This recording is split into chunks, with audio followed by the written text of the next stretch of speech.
Greetings everyone and welcome to today's tutorial. When I first saw that Planet Coaster 2 was doing transparent pipes on flumes, I knew that I wanted to do a water slide that went underwater. And in today's tutorial I'm going to show you 3 ways that you can accomplish this. First off, we're going to look at the terrain tool. So we want to select the push down terrain tool and we want to carve out a basin where our flume pipe will go. And once we're happy with our crater, we want to come over to the water tab. I'm going to select clean water and I just want to check that I'm happy with the way it looks. If you're not happy with your placement, you can always right click to remove the water. Let's go ahead and select our flume and place down our platform, holding down Z to be able to rotate on the spot. Now if you attempt to build your flume while the terrain water is still in place, you won't be able to because it's obstructing your building. So what you need to do is come back and remove that water by right clicking. This will then allow you to continue construction.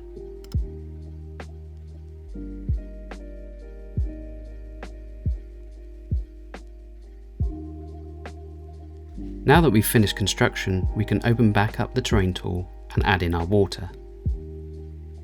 But you may notice that the water actually covers the exit, so let's just do a test to see what it looks like.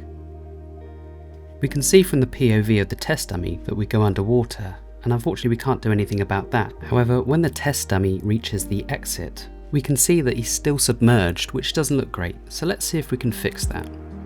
One option we have is to come back in with the terrain tool and increase the terrain around the area. But when we perform a test, we'll see this isn't a great option due to our dummy going through the flume and colliding with the terrain.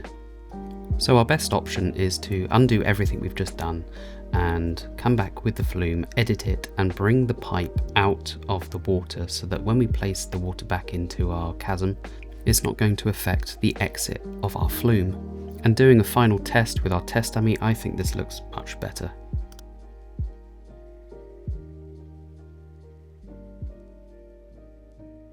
So that is one way to create an underwater slide.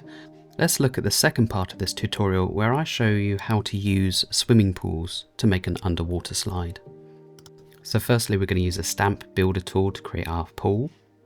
Then do exactly as we did before by placing down a platform and creating our flume.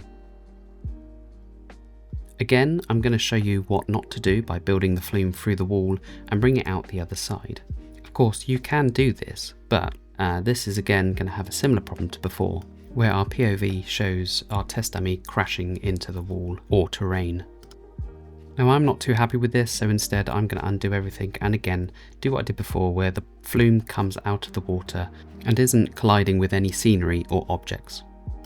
Much better. This of course is my own personal preference, but if you like one of these techniques, I'd love to see it in your water park. Now moving on to the third and final part of this tutorial, we're going to look at using these water shapes. And if you actually look closely once placing these down, you'll see they'll give off with the texture a ripple effect like they are water.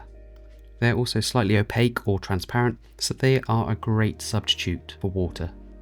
So we're going to delete these for now and look through the scenery and see if we can find some floors and some walls to create maybe like a water tank so that we can place these shapes within and then construct our slide through it. Finding our water shape once again, and we're going to need to use the scale tool to make them larger, and of course we can do that with ease, and then placing a few on top of each other till we get the volume of water that we're looking for.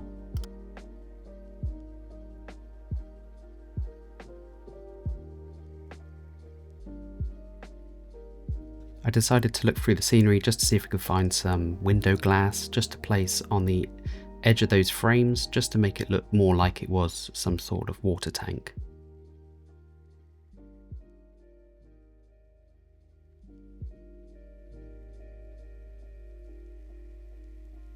Coming in once again with our platform and then working on our flume. Now I hadn't quite placed it in the center, so you'll see me edit this and move it to the side so that's more central. But now that it's done, it's time to give it a test and see what it looks like. And as we can see, it goes right through underwater, and the joy with using the water shapes and the glass means that we don't actually see any visible tearing or distortion or issues when it comes to moving through the scenery pieces, so this might be the best option. But that's my 3 options for you. Let me know in the comments which one you prefer, and thanks for watching if you got this far, really appreciate it. That's all from me, and I'll catch you in the next video. GG everyone.